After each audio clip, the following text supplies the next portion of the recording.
वेगळ्या अशा कॉस्मेटिक वापरण्याची किंवा काही प्रोडक्ट वापरण्यापेक्षा सुद्धा याचे जे रिझल्ट्स आहेत यांचं रिफ्लेक्शन म्हणजे आपली त्वचा असते. जो त्वचेचा ड्रायनेस आहे तो ओव्हरकम करण्यासाठी तिथे ती त्वचा ऑइली होत असतात. त्वचेच्या कॉम्प्लेक्शनच्या संदर्भाने ज्या काही तक्रारी असतात ते ह्या लेपाने नक्की निघून जातात. त्यामुळे 7 स्टेप्सचा जर तुम्ही तुमच्या रुटीनमध्ये तुमच्या जीवनशैलीमध्ये समावेश केला, साधारण 90 दिवसांपूर्वीची तुमची त्वचा आणि हे 90 दिवस तुम्ही फॉलो केल्यानंतरची तुमची त्वचा. नमस्कार, मी डॉक्टर तुषार कोकाटे. पुन्हा एकदा खूप खूप स्वागत आहे तुमचं. मित्रांनो, आपली त्वचा ही सतेज असावी, तजेलदार असावी, टवटवीत, नेहमीच टवटवीत दिसावी असं प्रत्येकालाच वाटत असतं. ती ड्राय असू नये, सुरकुत्या तिला लवकर पडू नयेत किंवा पडूच नयेत किंवा त्वचेवरती कुठले असे डाग वगैरे पडू नयेत असं आपल्याला नेहमीच वाटत असतं. आता हे असं वाटणं हे मग असं कोणी म्हणेल की मग फक्त बाह्य दिसण्यावरच आहे का सगळं वगैरे? ठीक आहे, बाह्य दिसण्यावरच सगळं नाही आहे. परंतु मी फक्त दिसण्यासाठी आपली त्वचा चांगली करावी असं म्हणतच नाही आहे. कारण आयुर्वेद असं सांगतं की आपली त्वचा हे कशाचं रिफ्लेक्शन आहे, ते काय दर्शवते?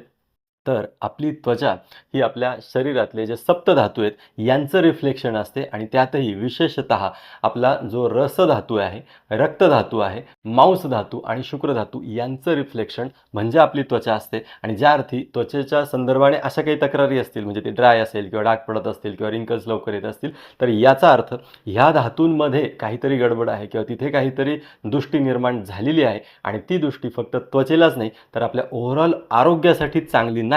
आणि म्हणूनच आपली त्वचा जर चांगली नसेल किंवा मी म्हणतो तशा काही त्याच्यामध्ये काही समस्या निर्माण होत असतील तर निश्चितपणे आपल्या ओव्हरऑल आरोग्यासाठी सुद्धा या समस्यांचं निराकरण करणं हे गरजेचं आहे. म्हणून आजचा हा व्हिडिओ. आता या व्हिडिओमध्ये आपण स्किन केअरसाठी म्हणजे त्वचेच्या चांगल्या आरोग्यासाठी 7 स्टेप्स किंवा 7 चांगल्या सवयी बघणार आहोत. आणि ह्या जर सवयी नियमितपणे आपण फॉलो केल्या तर निश्चितपणे कुठल्याही वेगळ्या अशा कॉस्मेटिक वापरण्याची किंवा काही प्रोडक्ट वापरण्यापेक्षा सुद्धा याचे जे रिझल्ट्स आहेत हे नक्कीच निश्चितपणे चांगले असणार आहेत. तर आता आपण एकामागून एक ह्या 7 स्टेप कुठल्या कुठल्या आहेत ते बघणार आहोत, जेणेकरून आपल्याला त्याचा आपल्या जीवनशैलीमध्ये, आपल्या लाईफस्टाईलमध्ये अंतर्भाव करते. आता यातली सगळ्यात पहिली स्टेप जर कुठली असेल तर ती म्हणजे आपल्या त्वचेचं आरोग्य जर तुम्हाला चांगलं असावं असं वाटत असेल तर स्निग्धता हा शब्द नेहमी लक्षात ठेवा. आपली त्वचा ही नेहमी स्निग्धच असली पाहिजे. आता इथे प्रकृतीनुसार थोडा फार फरक असतो. म्हणजे वात प्रकृतीची त्वचा स्निग्ध मेंटेन करणं खरंच खूप अवघड असतं. त्या मानाने कफ प्रकृतीची त्वचा ही स्निग्ध राहते, परंतु वातावरणाचा परिणाम, तुमच्या कामाचा परिणाम हा होतच असतो आणि सगळ्यांचीच त्वचा ही आपली स्निग्धता कमी कमी त्या त्वचेची होतच असते. मग याच्यासाठी सगळ्यात चांगला मार्ग कुठला? कारण कुठलंही लोशन किंवा मॉइश्चरायझर हे वारंवार लावायची जर तुम्हाला गरज पडत असेल तर निश्चितपणे तुमच्या त्वचेचं आरोग्य चांगलं नाही. मग आता याच्यासाठी काय करता येईल? तर अभ्यंग, सगळ्या त्वचेला, सगळ्या अंगाला अभ्यंग करणं हा तर सगळ्यात बेस्ट पर्याय आहे. हे आपण या मागच्या काही व्हिडिओजमधून सांगितलेलं आहे. आता इथे चेहऱ्याच्या त्वचेबद्दल जर स्पेसिफिक सांगायचं झालं तर चेहऱ्याच्या त्वचेला सुद्धा जर तुम्ही नियमितपणे तुपाचा हात लावला किंवा तूप लावलं, तुपाने ती त्वचा स्निग्ध केली, ज्यांना तूप नसेल आवडत त्यांनी खोबरेल तेलसुद्धा लावू शकता किंवा अगदी खोबरेल तेलाने किंवा तुपाने ते खूपच तेलकट होते असं जर तुम्हाला वाटत असेल तर तुम्ही अगदी दुधाची सायसुद्धा लावू शकता. दुधाची साय लावण्याचा काय फायदा होतो? तर दुधाची साय स्निग्ध पण असते, त्यामुळे त्वचेला स्निग्धता पण येते चेहऱ्याला. प्लस त्याच्यामध्ये जे दूध असतं त्याच्यामुळे जो आपल्याला क्लिन्झनिंग जे अपेक्षित आहे ते सुद्धा होत असतं. त्यामुळे ह्या तीनही पर्यायांचा तुम्ही वापर करू शकता, परंतु ह्यापैकी एका पर्यायाचा वापर आपल्या दिनचर्येत समाविष्ट नक्की करावा. या व्यतिरिक्त काही सिद्ध तेलंसुद्धा बाजारामध्ये मिळतात. त्याच्यापैकी सगळ्यांना माहीत असलेलं प्रसिद्ध तेल म्हणजे कुंकुमादी तेल, तर ते सुद्धा तुम्ही नियमितपणे लावू शकता. काही लोकांना तेल चालत नाही चेहऱ्याला लावलेलं, विशेषतः पित्त प्रकृतीला किंवा उष्ण प्रकृती असेल तर त्यांनी मात्र खोबरेल तेल किंवा तूप वापरावं किंवा साय वापरावी. परंतु आपली त्वचा स्निग्ध राहील याची काळजी घ्यावी. ही झाली पहिली स्टेप. दुसरी स्टेप कुठली आहे? तर अतिरिक्त तेलकटपणा काढून टाकण्यासाठी काय करता येईल? त्याच्या आधी एक गोष्ट क्लिअर करतो की जी पहिली स्टेप आहे तूप लावण्याची, खोबरेल तेल लावण्याची, दुधाची साय लावण्याचं, याच्यामध्ये ऑइली ज्यांची त्वचा आहे त्यांना असं वाटेल की आपल्यासाठी ही स्टेप गरजेची नाही आहे किंवा आपण हे करण्याची गरज नाही, तर तसं बिलकुल नाही आहे. ऑइली ज्यांची त्वचा आहे त्यांनीसुद्धा नियमितपणे चेहऱ्याला दुधाची साय लावणं किंवा तूप लावणं किंवा खोबरेल तेल लावणं अत्यंत गरजेचं आहे. कशासाठी? कारण ज्या अर्थी तुमची त्वचा ऑइली आहे त्या अर्थी जो त्वचेचा ड्रायनेस आहे तो ओव्हरकम करण्यासाठी तिथे ती त्वचा ऑइली होत असते. बऱ्याचदा अतिरिक्त दगदग करणारे किंवा ज्यांच्या शरीरामध्ये सप्तधातू व्यवस्थित सुपोषित होत नाही आहेत किंवा कुठेतरी क्षयाची संप्राप्ती चालू आहे, त्यांची त्वचा अशा प्रकारे एक्सेस ऑइल सिक्रेट करत असते आणि म्हणूनच पहिली स्टेप करणं हे सर्वांसाठी गरजेचं आहे. आता दुसरी स्टेप ती कुठली, तर जेव्हा तुम्ही तेल लावताय, तूप लावताय किंवा दुधाची साय लावताय, तेव्हा त्वचेला तिची जी स्निग्धता आहे ती तर आता मिळालेली आहे, परंतु आता अतिरिक्तची जी स्निग्धता आहे, वरचा जो तेलकटपणा आहे तो आपल्याला काढून टाकायचा आहे. मग आता तो कशाने काढणार, तर जर तुम्ही इथे मसूर डाळीचं पीठ वापरलं, कसं वापरायचं, तर मसूर डाळीचं पीठ करून घ्यायचं, बारीक अगदी बारीक करायचं आणि त्याच्यामध्ये दूध म्हणा किंवा पाणी याने जर तुम्ही ते चेहऱ्याला लावलं आणि मग चेहरा धुवून काढला, जसं आपण उटणं लावून चेहरा धुतो तसंच हे मसूर डाळीचं उटणं ह्या स्वरूपात जर वापर करायला सुरुवात केली तर दुहेरी फायदे, एकतर अतिरिक्त तेलकटपणा पण निघून जातो, तसंच आयुर्वेदाने असं म्हटलेलं आहे की ही जी मसूर डाळ आहे ही वर्णे आहे. आता आयुर्वेद जेव्हा एखादी गोष्ट सांगतो की ती ही वर्णे म्हणजे काय, ही कॉम्प्लेक्शन चांगली करणारी आहे किंवा तुमचा रंग त्वचा चांगली करणारी आहे, तर ती आहे म्हणजे आहेच आहे. कारण आयुर्वेद जेव्हा एखाद्या पदार्थाचं गुणधर्म सांगतो किंवा एखादं वाक्य तिथं येतं त्या ग्रंथामध्ये, तेव्हा त्याचं खूप परीक्षण झालेलं असतं, वारंवार ते सिद्ध झालेलं असतं, तेव्हा ते त्या ग्रंथामध्ये त्याला त्या स्थान मिळतं. आणि म्हणूनच जर आयुर्वेदाने सांगितलेलं आहे की मसूर डाळ ही कॉम्प्लेक्शन सुधारवणारी आहे, तर ती आहे. आणि आता तिसरी स्टेप, जर तुम्ही तुमच्या रुटीनमध्ये मुखलेपाला स्थान दिलं तर निश्चितपणे चेहऱ्याची जी त्वचा आहे ती चांगली होण्यासाठी त्याचा उपयोग होतो. आता इथे मुखलेप जनरली कुठला करावा, तर मी असं प्रेफर करेल की मी असं सांगेल की जर तुम्ही ज्येष्ठमधाचं चूर्ण, फाईन पावडर बाजारामध्ये मिळते, ज्येष्ठमध ह्या नावाने मिळते किंवा मुलेठी या नावाने मिळते, तर ज्येष्ठमधाचं चूर्ण नियमितपणे त्याचा लेप जर चेहऱ्याला लावला, कसा लावायचा, ज्येष्ठमध चूर्ण हे पाण्यात भिजवून किंवा दुधामध्ये कालवून किंवा अगदी गुलाब पाणी वगैरे वापरलं तरी चालेल, तर अशा पद्धतीने ते कालवून व्यवस्थित त्याचा चेहऱ्याला लेप दिला आणि तो लेप एक 5-10 मिनटं चेहऱ्यावरती ठेवला आणि तो पूर्ण सुकण्याच्या आत जर काढून टाकला. आता लेप लावण्याचे काय नियम आहेत वगैरे हे आपल्या मागच्या व्हिडिओमध्ये झालेलं आहे, त्यामुळे मी इथे रिपीट करत नाही, परंतु नियमितपणे जर असा ज्येष्ठमधाचा लेप चेहऱ्याला लावला तर आयुर्वेद असं सांगतोय की ज्येष्ठमध हा सुद्धा वर्ण्य आहे, म्हणजे तो कॉम्प्लेक्शन वगैरे सुधारवतो, शिवाय तो स्निग्धसुद्धा आहे, त्याचे बरेच म्हणजे तो त्वचा आहे, त्वचेसाठी हितकारक आहे. त्यामुळे त्वचेच्या संदर्भाने, विशेषतः त्वचेच्या कॉम्प्लेक्शनच्या संदर्भाने ज्या काही तक्रारी असतात ते ह्या ज्येष्ठमधाच्या लेपाने नक्की निघून जातात. त्यामुळे एक तिसरा नियम किंवा तिसरी सवय म्हणून ही आपल्याला आपल्या रुटीनमध्ये घ्यायची आहे. आणि आता चौथी स्टेप ही तर अजिबातच कोणीच स्किप करायची नाही आहे, कारण बरेच लोक विचारतात की डॉक्टर त्वचेसाठी एखादं सुपर फूड सांगा किंवा त्वचेसाठी एखादं टॉनिक सांगा किंवा असं एखादं ब्लड प्युरिफायर सांगा आम्हाला, जेणेकरून आमची त्वचा चांगली राहील, आमचं कॉम्प्लेक्शन चांगलं राहील.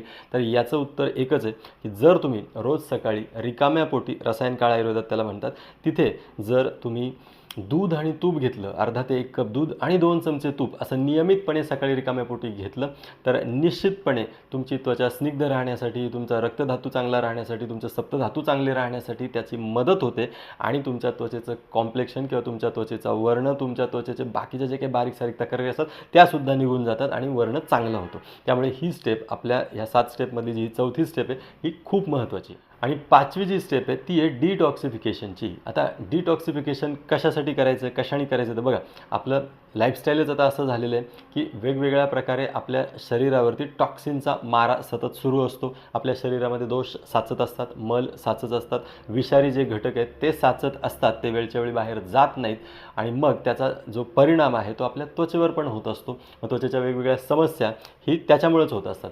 मग आता काय करायचं आहे, तर सोपं आहे शरीर डिटॉक्सिफाय करायचा सगळ्यात सोपा मार्ग जर कुठला असेल तर ते म्हणजे आठवड्यातून एकदा 2 जुलाब, 2 खळखळून जुलाब होतील अशा प्रकारे व्यवस्था करणं. म्हणजे काय करायचं आहे, मग त्याच्यासाठी तुम्ही त्रिफळा चूर्ण वापरू शकता किंवा माझं सगळ्यात जास्त आवडीचं म्हणजे एरंड तेल, ते तुम्ही वापरू शकता किंवा तुमच्या प्रकृतीनुसार एखादं लॅक्झेटिव्ह म्हणजे विरेचक औषध, जुलाब करणारं औषध जवळच्या आयुर्वेदिक डॉक्टरांना दाखवून आयुर्वेदिक औषध ते तुम्ही त्यांच्याकडून घेऊ शकता. याने काय होईल, याने आठवड्याच्या आठवड्याला तुमच्या शरीरात साचलेला मल किंवा जे काही दोष असतील, टॉक्सिन असतील, ते शरीराच्या बाहेर जात राहतील. याचे बाकीचे तर बरेच फायदे मिळतील, परंतु तुमच्या त्वचेसाठी ते एक वरदान ठरेल. त्यामुळे आठवड्यातून एकदा डिटॉक्सिफिकेशन जुलाबाच्या द्वारे 2 खळखळून जुलाब हे करणं अत्यंत गरजेचं आहे. आणि आता 6वी स्टेप, आता बरेच लोक मला विचारतात की डॉक्टर आम्ही स्किन केअरसाठी बरंच काय काय करतो, अमुक प्रोडक्ट वापरतो, हे करतो ते करतो, तरीसुद्धा आमच्या त्वचेला म्हणावा असा जी काही ग्लो आहे किंवा जी काही झळाळी, तेज असलं पाहिजे ते नाही आहे आणि त्वचेच्या समस्याही बऱ्याच चालूच राहतात. ते का बरं, तर बघा तुमची जी त्वचा आहे ही त्वचा ही आपल्या शरीरातला जो रसधातू आहे त्याच्यावरती बऱ्याच अंशी डिपेंड आहे. म्हणजे तुमच्या शरीरात रसधातू कसा तयार होतोय यावरती तुमची त्वचा बऱ्याच अंशी अवलंबून आहे. बाकीचे पण धातू आहेत, परंतु रसधातूवरती बऱ्याच अंशी ती अवलंबून आहे. मग आता जर तो रसधातू चांगला नाही झाला काही कारणाने, तर तुमच्या त्वचेमध्ये वेगवेगळ्या समस्या निर्माण होणारच आहेत. मग आता रसधातू चांगला होत नाही म्हणजे काय होतं, तर म्हणजे आपलं पचन बिघडलेलं असतं. आणि आता पचन बिघडण्यासाठी काय काय कारणं, जी काही कारणं आहेत त्याच्यामध्ये सगळ्यात जे पहिलं कारण जर कुठलं असेल तर ते म्हणजे पुरेशी झोप न घेणं. बरेच लोक डाएट पण व्यवस्थित करतात, आहारही व्यवस्थित घेतात, पथ्याचं खातात, परंतु त्यांची झोप कमी असते किंवा ते रात्रीचं जागरण करतात. सकाळी कदाचित लवकर उठत असतील, परंतु त्यांची 8 तासाची जी झोप आहे ती पूर्ण ते करत नाहीत. आणि मग बऱ्याचदा काही लोक 5 तास झोपतात, 6 तास झोपतात. इथे होतं काय की आपल्या शरीराला आपलं जे पचन आहे ते पूर्ण करण्यासाठी रात्रीची जी वेळ आहे ती अत्यंत गरजेची आहे. मग तुम्ही म्हणाल 6 तास 8 तास झोपायचे, तर मग उशिरा झोपलं आणि उशिरा उठलं तर नाही चालणार का? तर नाही चालणार. रात्रीची झोप ही आयुर्वेदाने भूतधात्री या नावाने सांगितलेली आहे, कारण ती शरीराचं धारण करत असते. आणि म्हणूनच रात्री 8 तास झोपणं हे आपल्या रुटीनमध्ये समाविष्ट करा. निश्चितपणे तुमच्या त्वचेमध्ये तुम्हाला जे काही पॉझिटिव्ह बदल घडवायचे आहेत त्याच्यासाठी ही रात्रीची 8 तासाची झोप तुम्हाला मदत करणार. आणि 7वा मुद्दा किंवा 7वी स्टेप ही सोपी आहे म्हणायला, परंतु त्याच्यामध्ये नियमितपणा जर असेल तर निश्चित फायदा होतो. ते म्हणजे खरं तर हा मुद्दा योगशास्त्राशी निगडित आहे. ते असं की जर तुम्ही नियमितपणे सकाळी अनुलोम विलोम आणि कपालभाती याचा तुमच्या रुटीनमध्ये समावेश केला तर तुम्हाला तुमच्या त्वचेमध्ये जे काही अपेक्षित बदल घडवायचे असतील ते तुम्ही घडवू शकता. आता इथे अनुलोम विलोमविषयी मी असं सांगेल की हे अनुलोम विलोम याला नाडीशुद्धी प्राणायाम असं सुद्धा म्हणतात. नाडीशुद्धी म्हणजे काय, तर आपल्या शरीरामध्ये ज्या काही नाड्या आहेत, जे काही सूक्ष्म स्त्रोतस आहेत, त्यांच्यामध्ये जे काही सूक्ष्म दोष साचलेले असतात आणि त्याच्यामुळे आपल्याला वेगवेगळ्या प्रकारचे आजार होत असतात, वेगवेगळ्या आणि मग त्याच्यामध्ये त्वचेचे आजार पण आले किंवा त्वचेचं कॉम्प्लेक्शन बिघडणं वगैरे हे सगळं आलं, तर ते दूर करण्यासाठी त्यातले जे काही सूक्ष्म दोष आहेत ते काढून टाकणं गरजेचं असतं. मग ते कसे काढायचे, तर योगशास्त्र असं आपल्याला सांगतं की जर तुम्ही अनुलोम विलोम प्राणायामाचा नियमित अभ्यास केला, म्हणजे नियमितपणे ते केलं, तर निश्चितपणे त्याला नाडीशुद्धी प्राणायाम त्यासाठीच म्हटलेलं आहे की सूक्ष्म जे दोष आपल्या शरीरात साचलेले आहेत ते तिथे निघून जायला मदत करतात. आणि याच्या जोडीलाच जर तुम्हाला कपालभाती प्राणायाम येत असेल तर त्याचासुद्धा जरूर समावेश करा. कपालभाती याच्या नावातच आहे की कपाल म्हणजे माथा किंवा आपला चेहरा आणि भाती म्हणजे प्रकाश. आपला माथा, आपला चेहरा प्रकाशमान करणारा जो प्राणायाम तो म्हणजे कपालभाती. या कपालभातीमध्ये जे काही शरीरात साचलेले दोष आहेत ते शरीराच्या बाहेर वेगाने बाहेर टाकण्यासाठी ती क्रिया केली जाते. अनुलोम विलोम प्राणायाम आणि कपालभाती याचा इतर शरीरासाठी ते जसे उपकारक आहेत तसेच ते आपल्या त्वचेसाठी सुद्धा खूप उपकारक आहेत. त्यामुळे जर ह्या 7 स्टेप नियमितपणे तुम्ही फॉलो केल्या, याच्यामध्ये नियमितपणे फॉलो करण्यासारख्याच गोष्टी आहेत, फक्त जुलाब जो आहे तो आठवड्यातून एकदा करायचा आहे, पण तो नियमितपणे करायचा आहे. तर अशा पद्धतीने या 7 स्टेप्सचा जर तुम्ही तुमच्या रुटीनमध्ये, तुमच्या जीवनशैलीमध्ये समावेश केला तर निश्चितपणे सांगतो, अनेक पेशंटमध्ये बघितले म्हणून सांगतो की तुमच्या त्वचेचं एक साधारण 90 दिवसांपूर्वीची तुमची त्वचा आणि हे 90 दिवस तुम्ही फॉलो केल्यानंतरची तुमची त्वचा याच्यामध्ये तुम्हाला निश्चितच सकारात्मक, तुम्हाला हवे तसे बदल झालेले दिसतील, म्हणजे दिसतील. असो, तर मित्रांनो आजच्या पुरतं इथे थांबतोय. आता हा व्हिडिओ तुम्हाला कसा वाटला हे मला नक्की कळवा, कमेंट बॉक्समध्ये तसं लिहा. याबद्दल तुमच्या काही शंका असतील, प्रश्न असतील तर त्यासुद्धा कमेंट बॉक्समध्ये लिहा. व्हिडिओ जर तुम्हाला आवडला असेल तर लाईक जरूर करा, शेअर जरूर करा आणि हो, चॅनल तुम्ही अजूनही सबस्क्राईब केलेलं नसेल तर चटकन पटकन करून टाका, कारण आरोग्यविषयक, आयुर्वेदविषयक वेगवेगळी नवनवीन आणि तरीही शास्त्रीय अशी माहिती घेऊन आपण पुन्हा पुन्हा भेटत राहणारच आहोत. खूप खूप धन्यवाद.